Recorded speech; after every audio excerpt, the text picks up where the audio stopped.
Bonsoir Reda, Bonsoir. bienvenue. Tu nous viens donc de tes candidats candidat de la NUP dans la circonscription, la première circonscription du 41. Bienvenue. Merci. C'est quoi le 41? Alors le 41, c'est Blois, c'est Romorantin, Vendôme, c'est la Loire qui nous traverse et c'est pile entre Tours et Orléans en fait pour situer géographiquement. On est au centre de la région centre et dédicace à la région centre qui est en force dans le chat ce soir. Oui, qui est en forme. Ouais, Cool. On est passé à 300. Ouais. Alors, bonsoir Reda, bienvenue. On va donc faire ensemble une interview qui commence par un portrait, puis par 5 questions. Et à la fin de ce portrait, je t'attribuerai un qualificatif donné par Prune Bourbon que tu pourras arborer fièrement au Palais Bourbon quand tu seras élu. Donc, Reda Belkadi, tu es donc candidat dans la première circo du 41. Tu es conseiller municipal, déjà à Vineuil, et tu milites principalement et tu luttes principalement pour le pouvoir d'achat et les services publics.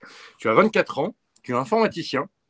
Et tu as un pouvoir un peu spécial, qui est un pouvoir de lévitation. Tu arrives à faire apparaître des affiches à 4 mètres de haut sur des 4x3 en scotchant des balais sur des perches.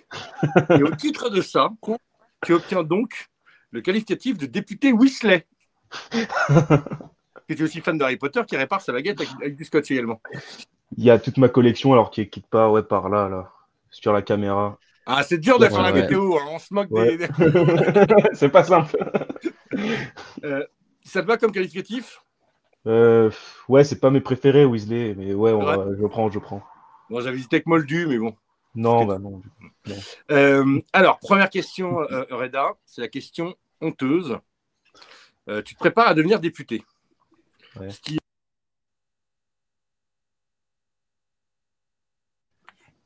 J'ai quand même lancé le jingle. Hein. Ah, pardon. Du coup, j'ai pas entendu s'il y a un truc qui a été dit pendant le jingle. Oui, pardon. Donc, tu t'apprêtes à devenir député. Tu vas donc avoir énormément de travail. Il va falloir travailler dur. Ah oui, je m'en souviens. Ça nécessite une hygiène de vie un peu particulière. Donc, crois-tu que de passer des journées entières à te nourrir de fromage soit vraiment adapté pour devenir député? En fait, il y a plusieurs anecdotes honteuses, mais c'est celle-là du coup. Okay. C'est pour ça que j'avais demandé juste avant quelle anecdote j'avais sortie. Mais non, je pense que le fromage, c'est très bon pour la santé, qu'un bon fromage, alors je bois pas d'alcool, mais un bon fromage n'a jamais fait de mal à personne, même si on mange que ça toute la journée. Ah, je suis d'accord, je suis à la feta toute la journée, moi, donc tout va bien. C'est peut-être un peu trop salé la feta, mais ouais. Non, parce que tu la mets sur des tomates. Tu coupes une tomate en deux, tu effrites de la feta dessus, et tu mets un petit peu de poivre, de l'huile d'olive et de l'origan. Tu bouffes ça, tu n'as pas besoin de manger autre chose. Tu as les fruits, les légumes, il y a tout. Voilà. Alors, j'ai une info pour toi, on n'a pas le droit de manger dans l'hémicycle. Ah. Non. Pourquoi? Mais alors, par contre, si tu es malin, tu as un petit casier devant toi, je balance. Il faut se planquer. Tu peux planquer 2-3 petits bonbons et que tu manges discrètement. Avec les masques, c'était vachement bien, on ne nous voyait pas. On boulottait derrière le masque. On a le droit de boire dans le. Discret. Alors, en plus, si tu mets de l'huile d'olive, de l'origan et de la tomate, Bruno, ça ne va pas être discret. Hein. Et on a le droit de boire ou pas? Parce que, autre dans chose l'hémicycle, non. Tu sors, mais il y a une buvette. Bon. Je te montrerai. Enfin, si on est élu, je te montrerai. Merci, je note l'invitation. Les deux, enfin. C'est pas possible, ça. Donc, ouais, dans ta circo, toi, c'est 29% pour la REM, Le Pen à 23,5 et LM à 20, c'est ça? C'est ça, Mélenchon à 20. Et mais si on regroupe tout le monde, on est à 30 à peu près, 29-30, on est en tête très légèrement. Ouais, donc c'est jouable, quoi. Oui, c'est jouable. Ouais. C'est une circonscription qui est pas figée, en fait. En 2007, c'était à droite, en 2012, c'est passé à gauche. En 2017, c'est passé chez Macron, donc en fait, ça peut tout à fait bouger. D'accord, ouais, donc c'est bien. C'est pas gagné d'avance, mais c'est gagnable. Ludo. On n'a plus de son, Ludo. Oh tu as été déconnecté et on n'a plus de son là. Non, non, ça va pas. Ludo, non, on t'entend pas, Ludo. Ah, c'est pas vrai. C'est pas vrai. Il est parti, il va revenir. Vas-y, Benoît, alors pose-les toi les questions. Tu les connais. Eh ben, écoutez, on va improviser et du coup, on va passer tout de suite, à la question, question prune. Allez, question prune.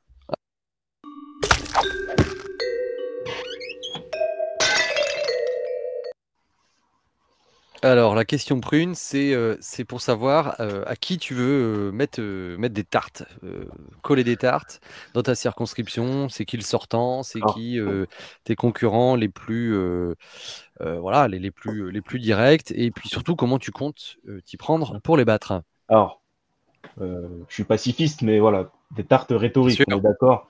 Oui, on est d'accord. Moi, le sortant, il n'y a pas de sortant, le siège est vacant, mais en 2017, c'est Marc Fesneau qui a été élu et qui est devenu ministre des Relations avec le Parlement. Caroline, tu dois peut-être le connaître.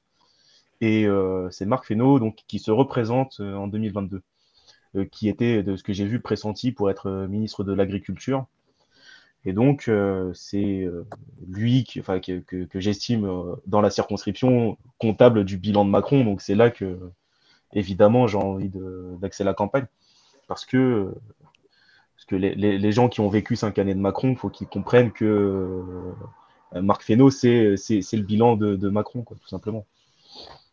Mais lui, c'est un bon petit soldat seulement. Il est pas. Il fait partie des gens qui n'ont pas d'âme. C'est ces algorithmes qui ils peuvent répéter inlassablement, même si tu les mets en face de leurs contradictions, ils peuvent répéter inlassablement les éléments de langage sans jamais bouger une oreille. Donc, du côté de chez Macron, ils disent qu'on ne gagne pas une campagne sur son bilan. Donc, je pense que ouais, ça, ils s'en branlent de ça. Regarde, c'est pas un Playmobil non plus, Marc Fesneau. Je le pense un peu au-dessus quand même des autres députés que j'ai pu voir. Mais voilà, globalement, oui, c'est ça. Enfin, il a tout voté, quoi, ça c'est sûr. Mais c'est vrai qu'il a plus de fond que les autres, je trouve. En tout cas. Ne te défends pas non plus. Bah c'est bon, Ludo il est revenu, on l'entend. Oui, je suis désolé, vraiment, ce soir c'est compliqué. Vous avez fait la question Rousseau? Eh ben non, justement, je me suis rendu compte que j'avais oublié la question Rousseau d'abord.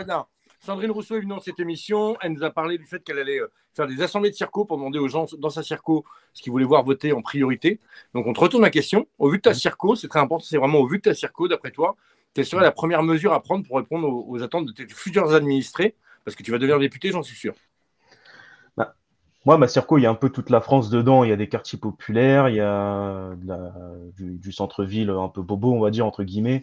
Et il y a aussi des villes très rurales. Donc moi, j'ai envie de porter des choses qui s'adressent à tout le monde. Enfin, c'est une circonscription un peu à l'image de la France, comme j'aime dire.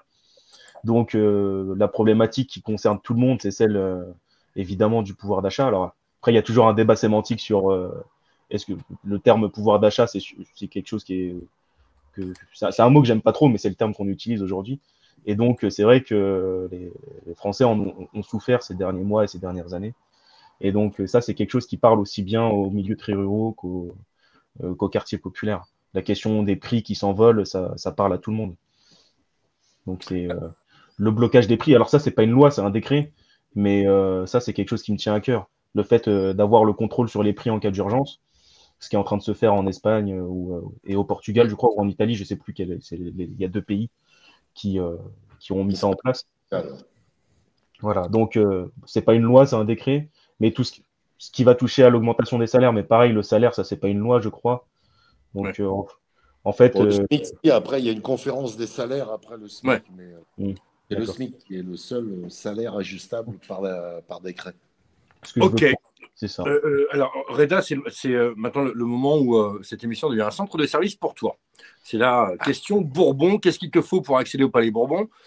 Compétences techniques, alors pas un community manager, parce qu'évidemment, tu en as un très bon. Tu es en train d'absorber toute notre audience pour la mettre sur ton Twitter, il est redoutable. Hein, vraiment. Il promet tout et n'importe quoi, il balance des Reda Premier ministre. Vraiment, tu as une équipe vraiment. Mais qu'est-ce qui te manque? Qu'est-ce qui te manque des gens? Est-ce qu'il te manque des gens pour te faire des fiches? Est-ce qu'il te manque des vidéastes? Est-ce qu'il te manque des cracheurs de feu? Une sécurité? Des claquettes avec Benoît Tiermarche? N'importe quoi. C'est le moment de demander. Alors, moi, j'ai une équipe qui est super. J'ai pas mal de monde qui m'aide dans la campagne. J'ai une super équipe de campagne. Merci Estelle, Violaine, Claire. Enfin, je vais pas tous les nommer, mais je me sens bien entouré et je sens que le travail est fait et que ça me facilite. Moi, ce dont j'aurais besoin, ce serait que Jean-Luc il passe faire un tour. Hein. À Blois, il est arrivé en tête, donc il vienne nous passer le bonjour. On l'accueillera avec grand plaisir. Ou si Jean-Luc n'est pas disponible, quelqu'un d'autre qu'on accueillera toujours avec plaisir. Je pense qu'on a besoin d'une figure dans la circonscription pour aller parler aux gens. Mais au-delà de ça, sur les plans humains, financiers, ça se porte très bien. Là, on a inauguré notre local de campagne tout à l'heure. Il y avait pas mal de monde. Donc, on est content que tout se passe bien. C'est un peu dans la précipitation, forcément. Bon, si quelqu'un peut nous donner 2 semaines de campagne en plus, je dis pas non plus, mais voilà. Ouais, il ne faudra pas gagner début juillet, ça ne servira à rien. Ouais, c'est ça. Bah, il nous reste moins de 4 semaines. Donc, si on a un mètre du temps quelque part. Voilà. Bon, alors, pour ça va être un peu compliqué. Par contre, si après les élections, quand tu auras gagné, tu veux prendre un peu de vacances, t'es bienvenu à la campagne. Moi, je t'offre 2 semaines de campagne. Il n'aura pas le temps. Hein. Non. Non, ça c'est sûr. Alors, et alors, juste une chose, hein, Reda, c'est pourquoi je crois que tu vas être député, c'est que ce que tu viens de dire est très important. Tu es bien entouré. Les gens qui savent être bien entourés. Et donc, les gens qu'on a envie de suivre, c'est des gens qui vont devenir députés, Reda. Donc, tu vas devenir député. Lâche pas, je suis sûr que tu vas devenir député. Donc, c'est le moment où c'est toi qui vas aider les autres, du coup. Parce qu'a priori, tu aides déjà beaucoup de gens. Mais la question ninja, qu'est-ce que tu conseilles du haut de ta grande expérience de 24 ans, parce que je rappelle que Reda n'a que 24 ans, hein, parce que tu es quand même construit, assis et carré, mais tu as 24 ans quand même, mec. Mais du haut de tes 24 ans, quel conseil que tu donnes? Et je pense qu'il sera précieux pour beaucoup de candidats. Il faut bien s'entourer, parce que moi, je me rends compte que sans les personnes autour de moi, je ne ferai pas grand-chose, hein, concrètement. Il faut vraiment être bien entouré, il faut avoir des gens qui soient compétents, alors qu'ils ne soient pas forcément à temps plein sur la campagne. On travaille, on a notre vie à côté, mais qui puissent aider sur du graphisme, sur des réseaux sociaux, sur de l'organisationnel, des relations presse. Enfin, il y a plein de tâches dans une campagne que le candidat ne peut pas assumer intégralement. Donc, il faut avoir une division du travail, il faut que le travail soit bien fait, tout simplement. Donc, pour ça, il faut avoir des personnes de compétences autour. Et c'est facile à dire, hein. Après, ça se construit aussi. Ces personnes-là que j'ai autour de moi, je les connais depuis longtemps. C'est en militant aussi que je les ai rencontrées. Oui, enfin, ça se construit, mais ça demande d'être aussi.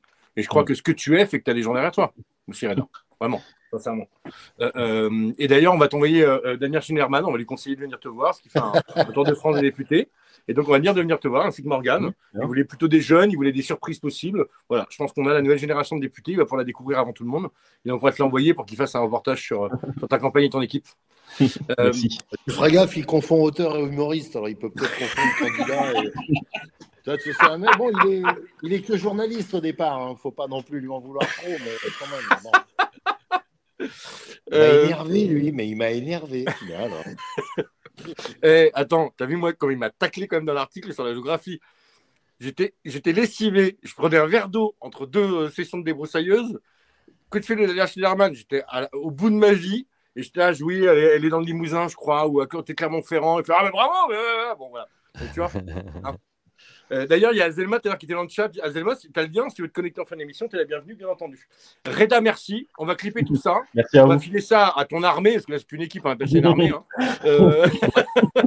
Qui est derrière toi. N'hésitez pas à relayer l'émission aussi, hein, pour les futurs candidats. N'hésitez pas à poster partout aussi pour que les gens suivent Prune Bourbon. Et tu parlais de faire venir Jean Mélenchon et les têtes d'affiche. Si au moins ils ne peuvent pas venir, déjà qu'ils relaient les passages de Reda. On a la meilleure ambassadrice de la Terre pour ça qui s'appelle Caroline Fiat. Mais allez-y, postez les passages sur Twitter, sur vos Facebook pour qu'on voit Reda.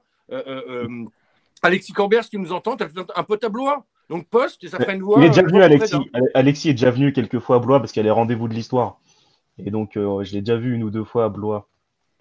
Ah, bien, voilà. Il connaît bien. Eh ben voilà, on va le faire revenir. On va le harceler, on va le faire revenir. Voilà. Merci Reda. Bon courage. Merci à vous. On te retrouve à l'Assemblée nationale. Bonne soirée. Salut, au revoir. Salut. Bonne campagne à toi. Ciao, ciao.